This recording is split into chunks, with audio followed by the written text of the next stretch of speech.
O apoio e valorização à vida à distância é um tratamento espiritual desenvolvido pelo Centro Espírita Fé, Amor e Caridade de Tramandaí.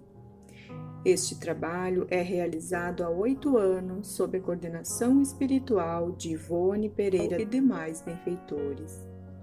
Este tratamento espiritual visa atender o indivíduo em suas necessidades, bem como assistência espiritual de toda a família, encarnados e desencarnados. O tratamento deve ser realizado por 6 semanas, durante todas as segundas-feiras, no horário das 16 horas até as 16h30. Cada assistido deve permanecer conectado com a equipe espiritual, iniciando pela prece simples de abertura. Logo após, deve iniciar a leitura do Evangelho segundo o Espiritismo, no capítulo e item sugerido anteriormente. Ao término da leitura, deve-se fazer a prece de encerramento, agradecendo a assistência e a companhia dos benfeitores espirituais. Para finalizar o tratamento, é necessário o autoabraço, reconectando-se consigo mesmo. Boa tarde, amigos.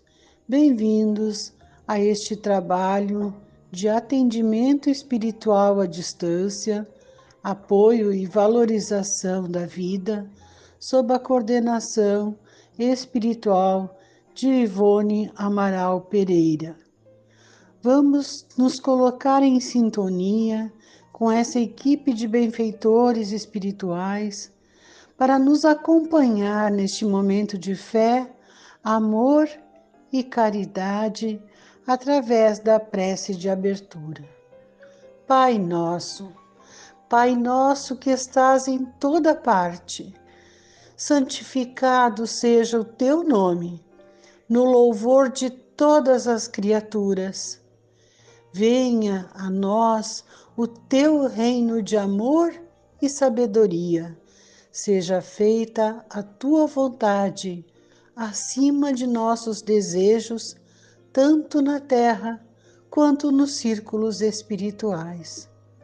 O pão nosso da mente e do corpo, dá-nos hoje.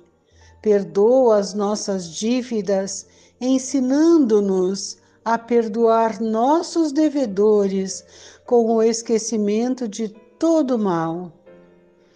Não permitas que venhamos a cair sob os golpes da tentação de nossa própria inferioridade. Livra-nos do mal que ainda reside em nós mesmos, porque só em ti brilha a luz eterna do reino e do poder, da glória e da paz, da justiça e do amor para sempre. Assim seja. O Evangelho segundo o Espiritismo, capítulo 5. Instruções dos Espíritos. Bem e mal sofrer. Quando Cristo disse: Bem-aventurados os aflitos, que deles é o reino dos céus, não se referia àqueles que sofrem em geral, porque todos aqueles que estão neste mundo sofrem, estejam sobre o trono ou sobre a palha. Mas poucos sofrem bem, poucos compreendem que somente as provas bem suportadas podem conduzi-los ao reino de Deus. O desencorajamento é uma falta. Deus vos recusa consolações porque vos falta coragem. A prece é um sustentáculo para a alma, porém, ela não basta.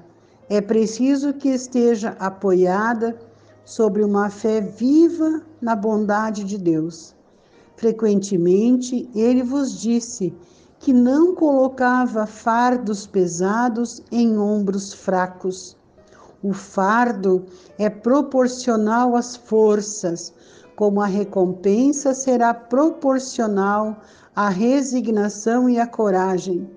maior será a recompensa quanto a aflição não seja penosa. Mas essa recompensa é preciso merecê-la, e é por isso que a vida está cheia de tribulações. O militar que não é enviado ao campo de batalha não fica contente, porque o repouso da retaguarda no acampamento não lhe proporciona promoção. Sede, pois, como um militar, e não desejeis um repouso em que o vosso corpo se enfraqueceria e a vossa alma se entorpeceria. Ficai satisfeitos quando Deus vos envia a luta. Essa luta não é o fogo da batalha, mas as amarguras da vida, onde é preciso algumas vezes mais coragem do que num combate sangrento. Porque aquele que ficaria firme diante do inimigo se dobrará sob o constrangimento de uma pena moral. O homem não é recompensado por essa espécie de coragem, mas Deus lhe reserva louros e um lugar glorioso. Quando vos atinge um motivo de inquietação ou de contrariedade, esforçai-vos por superá-lo, e quando chegardes a dominar os ímpetos da impaciência, da cólera ou do desespero, dizei-vos com justa satisfação: eu fui o mais forte. Bem-aventurados os aflitos. Pode, pois, ser traduzido assim: bem-aventurados aqueles que têm oportunidades de provarem sua fé, sua firmeza, sua perseverança e sua submissão à vontade de Deus, porque terão em cêntuplo a alegria que lhes falta na terra, e depois do trabalho virá o repouso. Lacordaire, Havre, 1863. O mal e o remédio. Vossa terra é, pois, um lugar de alegria, um paraíso de delícias? A voz do profeta não ressoa mais aos vossos ouvidos? Ele não apregoou que haveria pranto e ranger de dentes para aqueles que nascessem nesse vale de dores? Vós que viestes aí viver, esperai por lá, pois lágrimas cruciantes e penas amargas, e mais as vossas dores sejam agudas e profundas. Olhai o céu e bendizei o Senhor por ter querido vos experimentar. Ó homens, não reconhecereis, pois, o poder do vosso Mestre, senão quando ele tiver curado as chagas do vosso corpo e coroado os vossos dias de beatitude e de alegria? Não reconhecereis, pois, seu amor, senão quando ele vos tiver adornado o vosso corpo com todas as glórias, e lhe tiver restituído seu brilho e sua brancura? Imitai aquele que vos foi dado como exemplo. Chegado ao último degrau da abjeção e da miséria, estendido sobre o lixo, disse a Deus: Senhor, conheci todas as alegrias da opulência e me reduzistes à miséria mais profunda. Obrigado, obrigado, meu Deus, por querer bem experimentar vosso servo. Até quando vossos olhares se deterão nos horizontes marcados pela morte? Quando vossa alma desejará, enfim, se soltar além dos limites de um túmulo? Mas, se devesseis chorar e sofrer toda uma vida, que seria isso ao lado da eternidade, de glória reservada àqueles que tiver suportado a prova com fé, amor e resignação? Procurai, pois, consolações aos vossos males, o futuro de Deus, que Deus vos prepara, e a causa deles no passado. E vós, que sofreis mais, considerai-vos os bem-aventurados da terra. No estado de desencarnados, quando planáveis no espaço, escolhestes vossa prova, porque vos acreditastes bastante forte para suportá-la. Por que reclamar nessa hora? Vós que pedistes a fortuna e a glória era para sustentar a luta da tentação e vencê-la. Vós que pedistes lutar de corpo e alma contra o mal moral e físico, é porque sabíeis que quanto mais a prova seria dura, tanto mais a vitória seria gloriosa, e que se dela saísseis triunfantes, devesse vossa carne ser lançada sobre um monturo. Em sua morte, ele deixaria escapar uma alma brilhante de brancura, e tornada pura pelo batismo da expiação e do sofrimento. Que remédio, pois, recomendar àqueles que estão atrasados de obsessões cruéis e de males cruciantes? Um só é infalível: a fé, o olhar para o céu. Se no acesso dos vossos mais cruéis sofrimentos a vossa voz cantar ao Senhor, o anjo à vossa cabeceira de sua mão vos mostrará o sinal de salvação e o lugar que deveis ocupar um dia. É a fé o remédio certo do sofrimento. Ela mostra sempre os horizontes do infinito, diante dos quais se apagam os poucos dias sombrios do presente.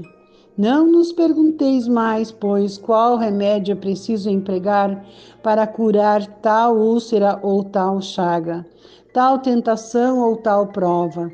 Recordai que aquele que crê é forte pelo remédio da fé, e aquele que duvida um segundo da sua eficácia é logo punido, porque experimenta no mesmo instante as pungentes angústias da aflição. O Senhor marcou com seu selo todos aqueles que creem nele. Cristo vos disse que com a fé transportam-se as montanhas. E eu vos digo que aquele que sofre e tiver a fé por sustentáculo será colocado sob sua égide e não sofrerá mais. Os momentos das mais fortes dores serão para ele as primeiras notas de alegria da eternidade.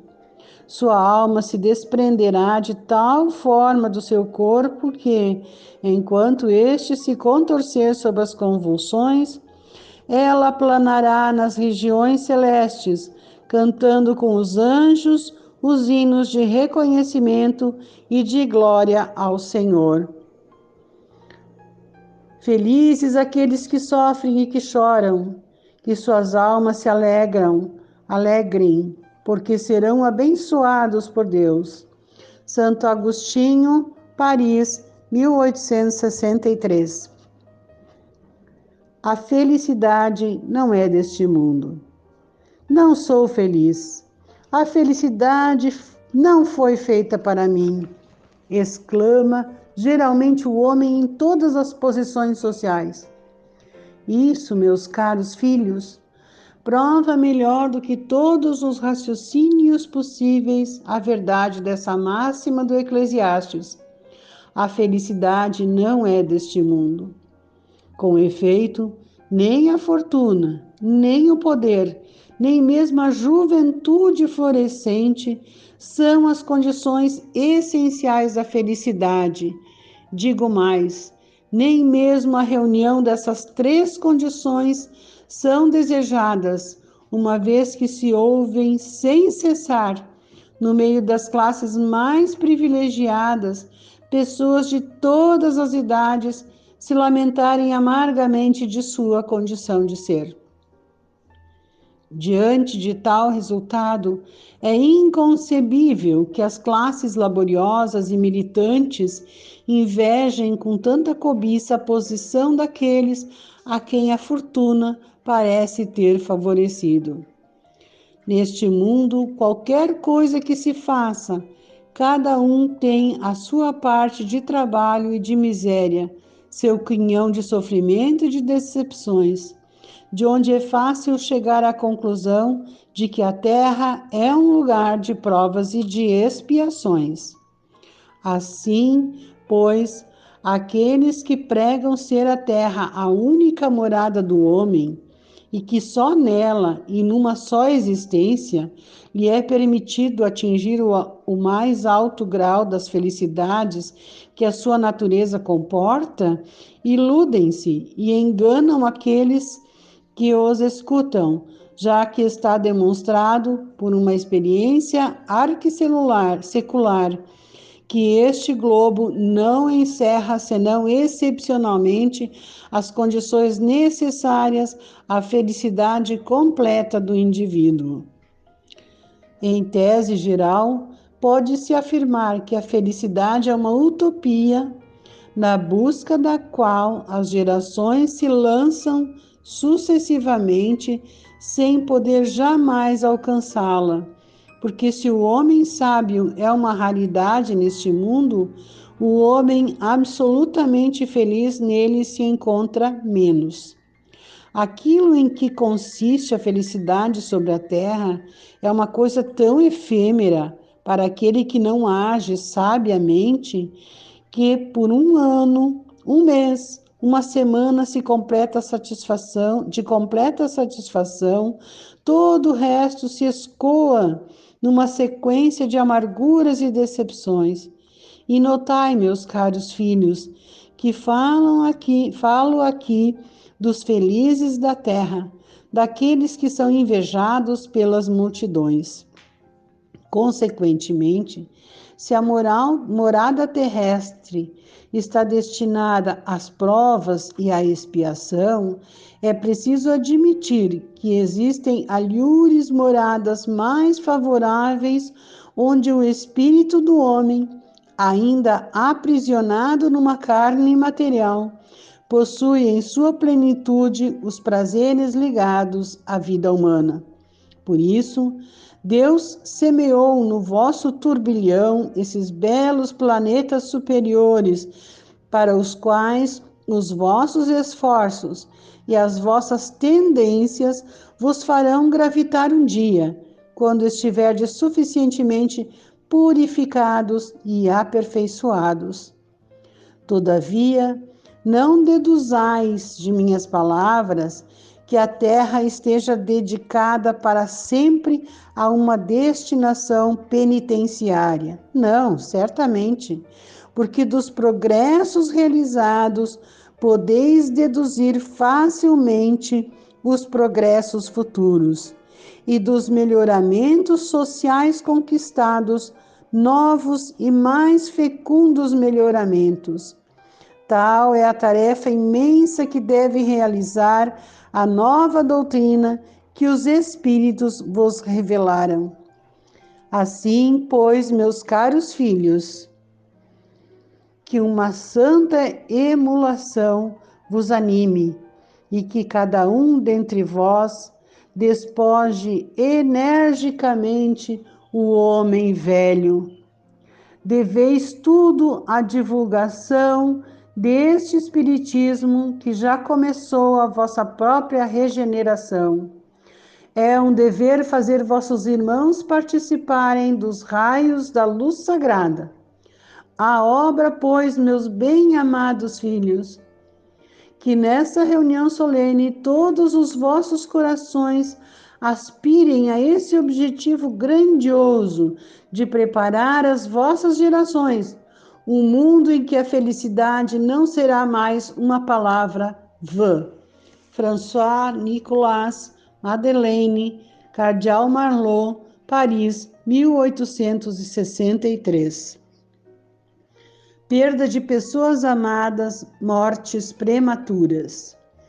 Quando a morte vem ceifar das vossas famílias, levando sem moderação as pessoas jovens ao invés das velhas, dizeis frequentemente: Deus não é justo, uma vez que sacrifica esse que é forte e pleno de futuro para conservar aqueles que viveram longos anos plenos de decepções, uma vez que leva aqueles que são úteis e deixa aqueles que não servem mais para nada, uma vez que parte o coração de uma mãe, privando-a da inocente criatura que fazia toda a sua alegria.